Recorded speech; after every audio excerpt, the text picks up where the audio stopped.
윤석열 대통령이 간호법의 2호 거부권을 행사했습니다. 그 이유로 직업 간 갈등으로 국민건강 불안을 초래한다고 설명했는데요. 간호법, 왜 이렇게 문제가 되고 갈등이 생기는 걸지요? 의료 문제를 전문적으로 담당하고 있는 의사 출신 변호사입니다. 법무법인 히포크라테스의 박호균 대표 변호사 연결해서 이야기 나눠봅니다. 변호사님 안녕하십니까? 안녕하세요. 박호균 변호사입니다. 네, 반갑습니다. 윤석열 대통령이 간호법 제정안에 2호 거부권을 행사했습니다. 그동안 반대해오던 의료연대는 환영의 입장을 밝혔고요. 대한간호협회는 투쟁을 멈추지 않겠다는 입장을 밝혔는데 변호사님도 의사 출신이기도 하니까요. 이 그간의 흐름을 쭉 어떻게 봐오셨는지요? 서로의 이해관계도 첨예하고 좀 강대강으로 가는 것 같아서 많이 안타깝고 아쉽기도 하고 그렇고요. 예. 어쨌거나 이제 대통령께서 이제 거부권을 이제 행사하신 것 같은데 여러 가지 만감이 교차한다 그럴까요? 아쉬운 점도 많고 예. 그런 것 같습니다. 이제 가령 큰 틀에서 이제 대통령 입장에서 고려할 요소가 많다고 볼 수도 있지만 예. 또 한편으로는 어떻게 보면 그럼 여당에서 다소 또 뚜렷한 대안을 좀 내놓을 필요는 있는 거거든요. 그런데 이제 고려할 요소가 많다고 하는 이런 이야기는 나오지만 뚜렷한 대안은 좀 내놓지 못하고 있는 상황에서 많이 아쉬운 것 같습니다.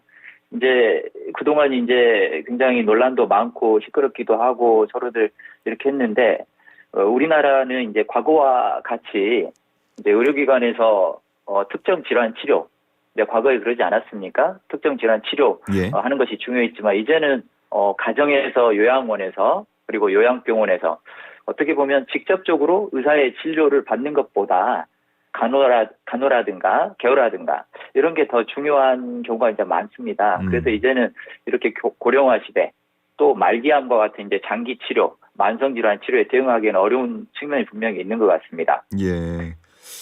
법안 내용 부분은 잠시 후에 다시 짚어보도록 하고요. 이거 저희가 거부권이라고 부릅니다만 제2요구권 아닙니까? 그러면은 앞으로는 어떻게 절차가 진행이 되나요? 우리 이제 헌법에 이제 그렇게 규정되어 있으니까 이제 거부권을 행사하게 되면 이제 재의결 절차로 이제 갈 수밖에 없겠고요. 예. 그렇다면 이제 처음에 이제 국회에서 의결 요건보다 훨씬 더 가중돼 가지고 이제 3분의 2라는 요건을 통과해야 되는데 지난번에 이제 양곡관리법에서도 이제 보듯이 예. 이제 재의결 되려면 이제 상당히 200명 이상의 의원들이 이제 찬성표를 던져야 되는데 지금 이제 여야 구도상 그게 이제 만만치는 않은 상황이죠. 예. 그래서 이제 지금처럼 이렇게 정정화돼 버리면은 쉽지 않을 가능성이 좀 높고요. 다만 이제 그 사이에 우리 국민 여론이 굉장히 선명하게 압도적으로 이 간호법을 지지해 버린다 그런다면 좀 그 국민의힘 여당 쪽에서도 좀 달라질 수는 있겠지만, 예. 네, 하여튼간에 우리 여론이 어느 편에 설 것인지 이 촉박한 시간에 국민들도 고민이 많으실 것 같습니다. 예. 다시 그 투표를 할 때까지 혹시 세부 내용이 바뀔 수도 있는 건가요? 아니면 원안 그대로 투표에 붙여지는 게 되는 겁니까? 그거는 이제 어떤 내용이 바뀌는 거는 좀 어렵다고 봅니다. 이게 지금 이제 시스템대로 이제 가는 거니까 예, 예. 헌법상 규정된 규정에 따라서 이제 흘러가는 거니까 예, 예. 어쨌거나 재의결 절차를 밟을 수는 있겠지만 이거를 수정해가지고 다시 이렇게 한다거나 이거는 다시 법안을 다시 제출해가지고 다시 시작하는 이제 이런 거를 말씀하시는 것 같고요. 예, 예. 지금 이 거부권 행사해놓고 자꾸를 수정해가지고 다시 한다거나 이거는 좀 헌법 테두리 지금 현행법 테두리 이를 좀 벗어나는 그런 이야기가 아닌가 싶습니다. 알겠습니다. 말씀하신 것처럼 그러면 재투표할 때 찬성이 되기 위해서 통과가 되기 위해서는 압도적인 국민 여론이 좀 뒷받침되어야 한다라는 말씀이신 것 같고요. 네.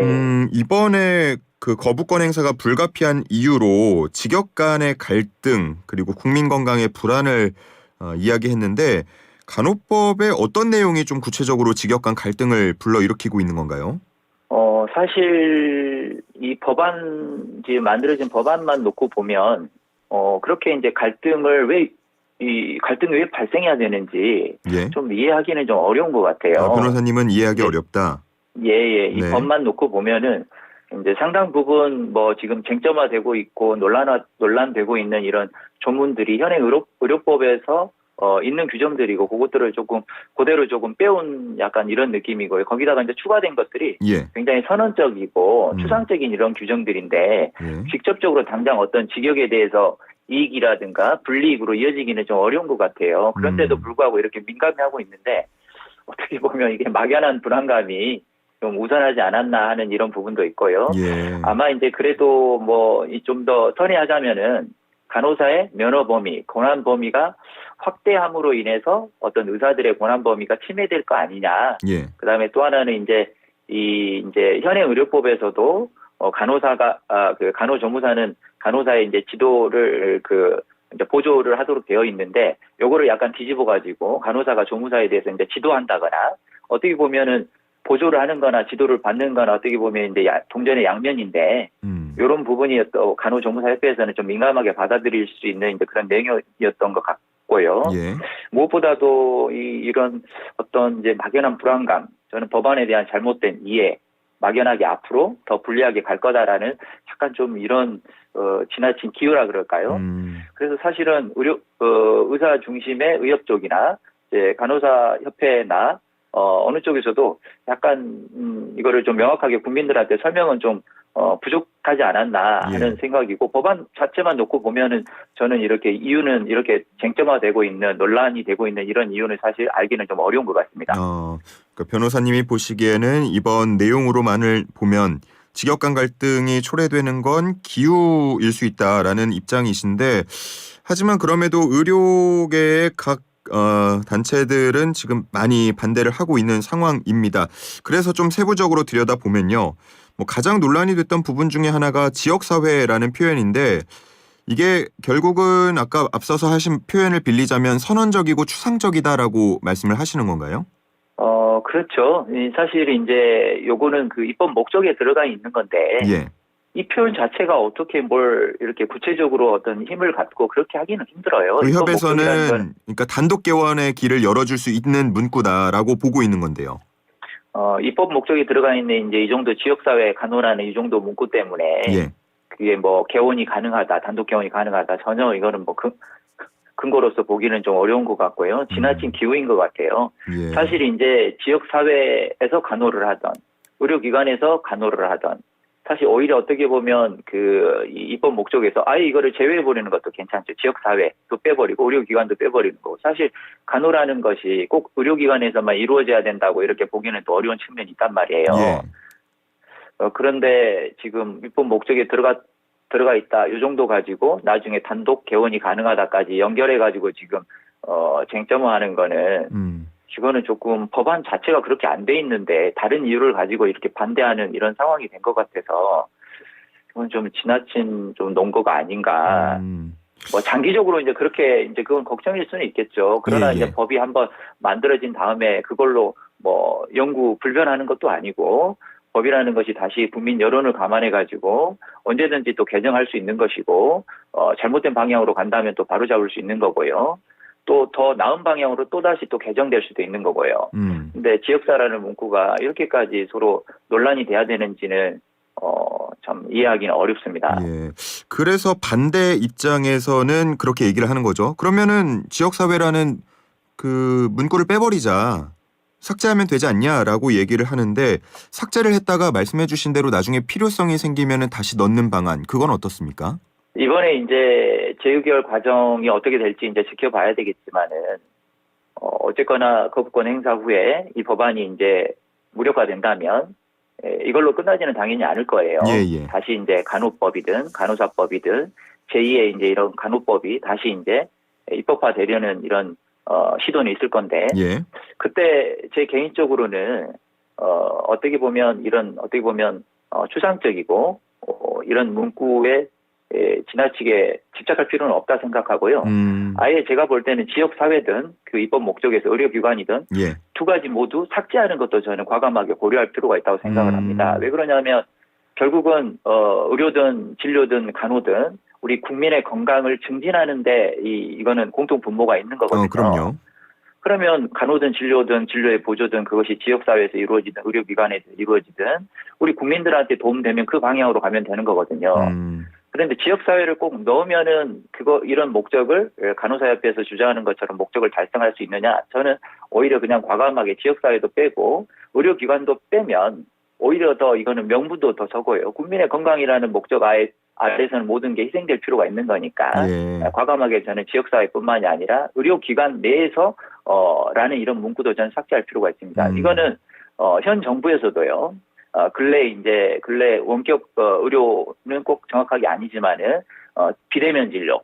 진료도 지금 이제 시범 사업으로 지금 계속 하고 있고요. 지난 정부에서부터 이번 정부까지 어떻게 보면 꼭 의료기관 내에서만 의료라는 것이 진료라는 것이 이루어지는 것에 대해서 이거는 한계를 우리 지금 사회가 인식하고 있는 거거든요. 필요성도 충분히 인식하고 있는 거거든요. 그렇게 본다면 지역사회라는 문구 또 의료기관이라는 이런 문구 저는 과감하게 삭제하고 그것이 어떤 장소이든 이런 거는 중요하지 않다고 봅니다. 그렇게 본다면 향후에 만약에 이번에 이제 이 재의결 절차가 무산된다거나 이렇게 상황이 됐을 때는 조금 과감하게 이런 부분도 한번 생각을 해가지고 지금 의사들 중심에서 지금 극렬하게 반대하고 있는 이런 부분은 한번 좀 고민해 보시면 어떨까 간호사협회나에서도 이런 생각입니다. 예, 뭐 상호간 한 발씩 물러서고 조율할 필요가 있다라는 말씀처럼 들리고요. 두 번째 쟁점이 간호조무사들의 업무 범위인데 앞서서 간략하게 말씀을 해주셨습니다만 이번에 간호법 12조 1항에 보면 간호조무사는 간호사를 보조하여 업무를 수행해야 한다라는 내용이 또 문제가 되는 것 같습니다. 구체적으로 좀 설명을 해주신다면요. 지금 이번 법안에서 이제 간호조무사가 간호사를 이제 보조한다라고 되어 있는데 이 내용이 실은 새로운 내용은 아니고요. 현행 의료법에 이 규정이 있습니다. 원래는 이제 간호조무사가 의료인이 아니죠. 현행 의료법에 간호조무사가 이제 일부 규정이 들어가 있습니다만 간호조무사는 의료인은 아닌 것으로 규정하고 있습니다. 그렇게 본다면 간호조무사가 하는 행위는 무면 의료인가 돼가지고 형사적으로 행정적으로 문제가 되는데 이것에 대한 예외 규정으로 의료법에서 간호조무사는 간호사를 보조하는 것으로 이렇게 해가지고 그런 이제 현행법상 문제점을 이렇게 해소하는 이런 형태거든요. 근데 이 규정을 그냥 이번에 이제 간호법에 그대로 이제 가져오는 정도이기 때문에 이것 역시 문제될 이유가 전혀 없습니다. 이거를 가지고 반대하는 거는 이거는 굉장히 논거가 될 수가 없습니다. 논거가 될 수 없다고 보시는 거고 어제 거부권 행사를 하면서 윤석열 대통령이 고령화 시대에 맞는 새로운 의료 요양 돌봄 시스템을 만들고 간호사의 처우 개선은 국가가 책임지겠다라고 밝혔습니다. 간호법이 만약에 폐기가 그대로 된다면 이 처우 개선 부분을 위해서는 어떤 방안이 필요하게 될까요?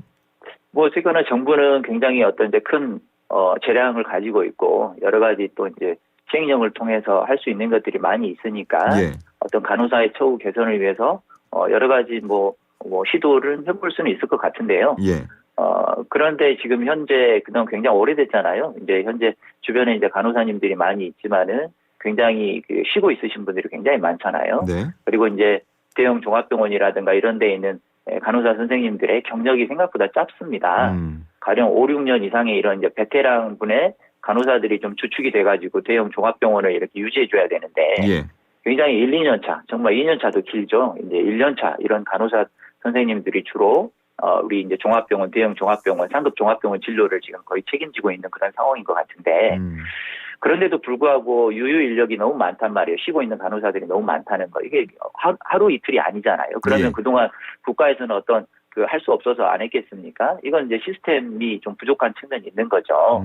그래서 이제 물론 일반적으로 이제 간호사도 하나의 이제 근로자로서 근로기준법이라든가 이런 일반적인 법령도 있지만 의료 체계에서 근무하고 있는 이런 간호사나 이렇게 의료인 관련 이런 부분은 굉장히 특수성이 있는 것 같아요. 의료 환경 자체가 특수성이 있고 그렇게 본다면 체계적인 규정은 하나 필요하다. 그것이 현행 우리 의료법인데 이것이 해결해 줄 수 있는 이런 규정이 되겠느냐.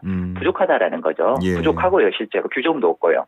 그렇게 본다면 이 국가가 책임지겠다는 이 말은 굉장히 추상적으로는 이제 어떤 계획이라든가 약속이라든가 이런 부분은 좋지만 이런 규정이 없는 상태에서 또 제대로 된 지침이 없는 상태에서 이게 체계적으로 이루어지기는 어렵겠죠. 그래서 정부의 의지가 있다 하더라도 어떤 규정이 없는 상태에서는 굉장히 현재 상황과 크게 달라지기는 어렵지 않을까. 예. 또 임시 방편적이지 않을까. 그래서 좀 한계가 있을 것 같습니다. 예. 규정 또는 입법의 필요성을 말씀을 해주신 것 같고요. 마지막 네. 질문을 드려보겠습니다. 어쨌든 법이 통과가 되느냐 혹은 뭐 그대로 폐기가 되느냐 모든 측면에서 국민 건강 불안은 초래가 되고 있는 것 같은데 이 갈등 봉합을 위해서 그리고 국민 건강을 위해서는 어디서부터 해결점을 찾아야 할지 마지막 마무리 말씀 좀 부탁드리겠습니다. 네. 우선은 일단은 우리 국민들께서 관심을 많이 가져주셔야 될 것 같아요. 그동안 이제 이런 주제에 대해서 사실은 이제 우리 언론도 그렇고 사실 좀 관심이 상대적으로 또 덜하지 않았나 싶어요. 다른 정치적인 쟁점과 비교해가지고. 예. 이건 우리 국민들이 이제 관심을 굉장히 많이 가져주셔야 되고 이거는 왜 그러냐면 의료나 간호라는 것은 어떻게 보면 공기와 물과 같은 것 같아요. 우리가 공기와 물과 같은 것이고 현재 우리가 이 고령화되면서 왜 꼭 그 마지막에 병원에 가서 중환자실에서 병원에서 사망해야 됩니까? 우리가 집에서 자연스럽게 사랑하는 사람들과 내가 살아온 내 이 가정 환경에서 죽음을 맞이할 수 있는 거잖아요. 예. 현재 이런 부분을 지금의 의료 체계는 수용할 수가 없는 거거든요. 굉장히 이상한 거죠. 병원이 무슨 장례식장입니까? 우리가 늘 내가 살았던 생활의 근거지에서 내 죽음을 맞이할 수 있는 거죠. 이 부분이 어떻게 보면 이제 지역사회 간호라든가 돌봄이라든가 이런 부분이거든요. 그래서 이런 수요를 해결할 수 있는 우리가 이제 고민을 했던 것이 간호법의 생당 부분 좀 담아져 있는 것 같은데 이게 뭐 아주 완벽하지는 않더라도 우리가 국민들께서 많은 관심을 가지고 깊이 생각해 봐 주셔야 될 그런 부분인가 싶고 언론에서도 많이 관심을 가져주셔야 될 것 같고요. 그 다음에 이제 의료계든 이제 의사 중심의 이런 우리 의사 선생님들이든 간호사 선생님들이든 그 파업 이야기라든가 진료 단축이라든가 이런 파업 비슷한 이런 이야기들을 많이 하시는데 이거는 그렇죠, 절대 예. 해서는 안 돼요. 의사 선생님들도 그렇고 이런 카드를 절대 쓰면 안 돼요. 예. 이번에 이제 그러면 거부권을 행사했으니까 간호사 선생님들이 대학병원에 있는 간호사 선생님들이 단 하루만 전부 파업을 해보세요. 우리나라 올 수도 됩니다. 이거는 전쟁 이상의 그런 상황이 된 거거든요. 예. 그래서 이걸 알기 때문에 그동안 의사 선생님들께서도 파업이라는 카드를 자꾸 이야기해 오셨는데 이건 굉장히 나쁜 거예요. 이거를 하면 안 되죠. 해서는 안 되는 거죠. 이거는 전쟁이 났을 때 국민들이 우리는 그냥 돈 안 주면은 뭐 요구 들어주지 않으면 우리는 적군을 방어하지 않겠다. 이런 것과 똑같은 거거든요. 절대 해서는 안 되는 거거든요. 예. 지금 언제든지 이 언론이 열려 있고 표현의 자유를 해소할 수 있는 이런 루트들이 있고 더군다나 재력도 되지 않습니까, 다들. 그런데 이렇게 파업이라는 카드를 자꾸 이야기하면서 하면 안 되죠. 그래서 저는 이제 서로들 조금 더 한 발 물러서고요. 그다음에 그거는 가장 중요한 것은 서로의 이익이 아니에요. 의사들의 이익, 그다음에 간호사들의 이익 이런 게 아니라 우리 국민들이 무엇을 원하고 있는지 우리가 가정에서 필요할 수밖에 없는 현대사회에서 복지사회에서 고령화 사회에서 필요할 수밖에 없는 이런 간호, 요양, 돌봄에 대해서 현재 의료 체계가 수용할 수 있는지 국민의 건강을 어떻게 책임질 것인지 이 관점에서 좀 이야기를 해주셨으면 좋겠어요. 알겠습니다. 당장 근시안 쪽으로 봐서는 안 될 것 같습니다. 알겠습니다. 자, 오늘 말씀은 여기서 정리하도록 하겠습니다. 잘 들었습니다. 감사합니다. 지금까지 법무법인 히포크라테스 박호균 대표 변호사와 함께했습니다.